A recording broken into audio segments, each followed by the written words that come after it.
This week, the new Azure Lane partnership with Wargaming has introduced two new ships into the game, the Montpellier and this, the Japanese destroyer Yukikaze. In history, Yukikaze was the only member of the Kagero class to survive World War II, after which she was transferred to China and was used by China until the mid-60s. In-game, she's basically a Kagero, but there's a few important differences. Firstly, her reload is 0.1 seconds faster, which makes almost no difference whatsoever. But critically, she cannot mount a torpedo reload booster. She can only mount the smoke. And she also can only mount 8-kilometer torpedoes that normally you'd find on the Yugamo or the Shimakaze. They are very, very fast, but they are 8-kilometer torps, and we'll get back to that later. One other thing that's worth noting, unlike previous anime ships that have been introduced into the game, she can demount her camouflage, and it does count as a normal camo. So you can put any other camo on this ship, and you can also use any regular commander. So you can turn this into a Kagero variant, just like any other historical ship in the way that it looks and behaves. I have a big problem with the Yukikaze though. In comparison to her tech tree sister in front of her there, the Kagero, she can't, as I said before, she can't mount a torpedo reload booster. She has to take smoke, and she can only take the 75 knot 8-kilometer torpedoes, which on paper sound pretty good. But when you consider that there are carriers which can spot you, even though your spotting is 2.5 kilometers, once they know where you are, they know where you are. And also there are 10 and 12 kilometer radars, and especially at tier 10, there are a lot of them. And it's just going to be very, very difficult to sneak up to within torpedo range in order to use those torps. I'm not going to spend much time talking through the port aspects of this ship because it's very similar to a Kagero, and if you want to pause the video as I mouse over things here, then please feel free to do that and look at the statistics from the screen here. I have set her up with a 10-point captain, which I'll show you the build of in just a second, and I've set her up basically as you would normally set up an IGN stealth destroyer. So I'll just mouse through those sections and you can have a look at anything that interests you.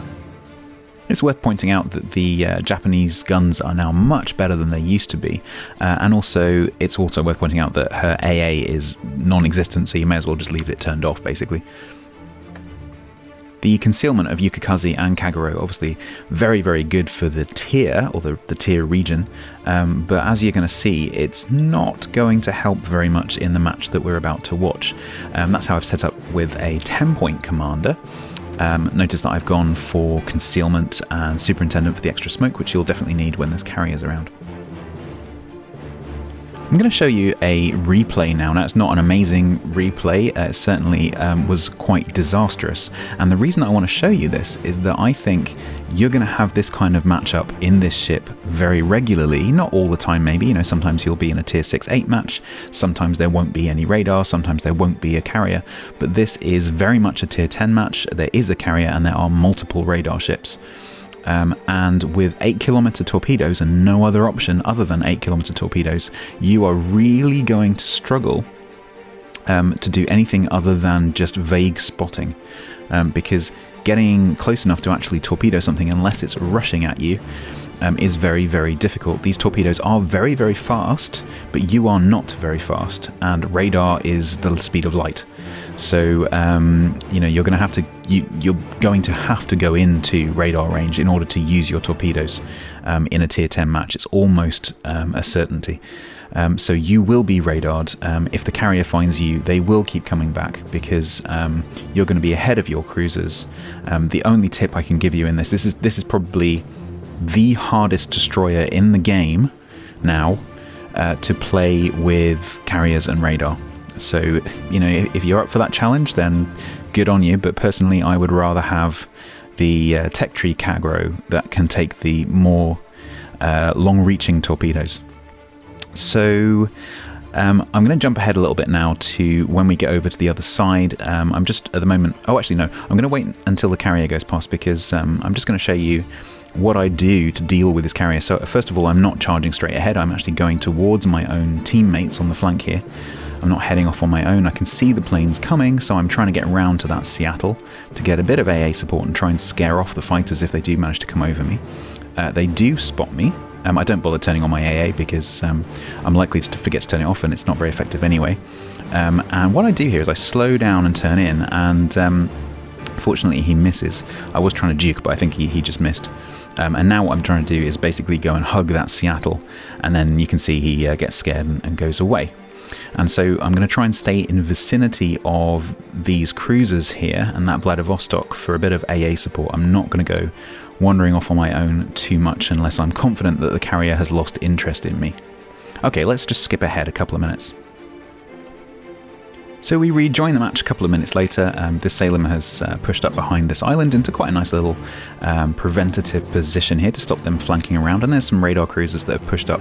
There's a Buffalo and a Kronstadt. And there's also a Zao floating around and a Yamato on the other side of this island on the enemy team. So I'm going to go and, bear in mind that I am already inside radar range, considerably inside radar range of that Kronstadt and the Buffalo. So double radar coverage here on me. I'm going to try and go round. Bear in mind, my aim is to try and get some torpedoes on something. So I'm going to try and go round and get spots so that the Vladivostok to the south of me and the Salem know what's going on, and maybe can get some shots on things. And I'm going to see if I can... I'm just going to accept the fact that I'm going to get radared. There's a radar. I'm not in much danger here. But I'm going to have to accept that I am going to have to go in and get radared in order to try and get some torpedoes on something maybe that's coming towards us. There's absolutely no chance of me getting torpedoes on something that's going away from me simply because of the distances involved.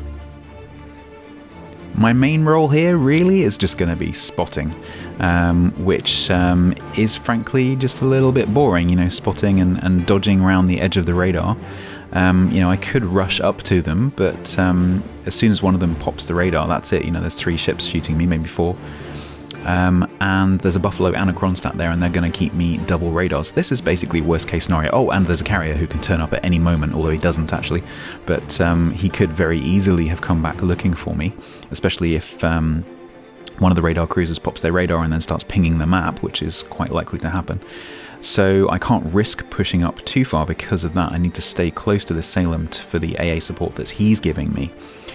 So I'm trying basically to be as brave as I can without being stupid, and that's basically how you're going to have to play this ship if you get it. And I think you can rapidly see the conclusion that I have reached about this ship, which is that compared to its tech tree sister, I think this is basically unplayable, and it may actually, in my opinion, this may be the most difficult destroyer to play in the game at the moment once it's released. Because the IJN stealth destroyers are suffering at the moment anyway after the carrier rework, and they were suffering before with the prevalence of radar anyway, and the 8-kilometer restriction on the torpedoes on this just makes it even worse. So my best bet here is that this Buffalo, who is sort of shuffling backwards and forwards behind that island, just shuffles forward just enough so that I can get some torps on him. But he knows I'm here, he's spotted. He's not going to be stupid. He knows why he's spotted. And so chances are he's going to know that there's going to be torps coming, and he's probably going to pop a radar at some point as well. It's probably on cooldown right now. Not forgetting that when he does that, the Kronstadt can take over and radar me again. So I am really in quite a lot of danger here. There's a Zao just north of me, very accurate guns, and no doubt he is waiting for me as well. And also he has torpedoes, which no doubt he's spamming down this little channel here. So my torps on the Buffalo turned out to be a bust. He has probably got a bit scared of being spotted, and so he's turned away quite sensibly. So now I basically have to focus on this Zao, who is the only one who's vaguely coming towards us. But now I've been radared again. I'm not sure who by, so I go away a little bit and find out that it's the Kronstadt who's radaring. So I went outside the Buffalo range and I'm still radared. So 11.6, and the Kronstadt is now chasing, so you can see that the range is not opening up. He is this is not a fast destroyer, so he is managing to keep up with me. Which is keeping me spotted for everyone to shoot at me. So the one I'm most worried about is the Zao. There's Musashi getting a few shots on me as well. I'm accidentally blue lining there, I didn't mean to. And just trying to survive long enough to try and get torps on that Zao, but he's not stupid. He's turning away because he knows that I will have turned once the radar's gone down and pop torps up towards him. So he's going to turn and kite away from me, and this is going to be the life. So buyer beware. If you buy this ship, you will spend most of your games probably most of which you'll be bottom tier, doing this, getting radared, trying to hope in vain that someone is going to come towards you. But of course, once you're spotted, you're going to be carrier spotted, you're going to be radar spotted, and everyone is going to give you at least an 8-kilometer berth, and then a Zao gets torps on you as you try and get torps back on them. And unfortunately, there's not a gap that's big enough because this is not a maneuverable ship either, and you take a torp. Okay, maybe you won't take a torp, but I took a torp.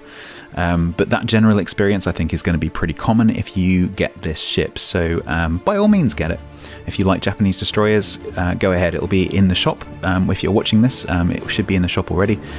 So, go ahead and buy it. It's a Kagero, but just be aware that that's the kind of match you are likely to often have. So I personally do not recommend this ship.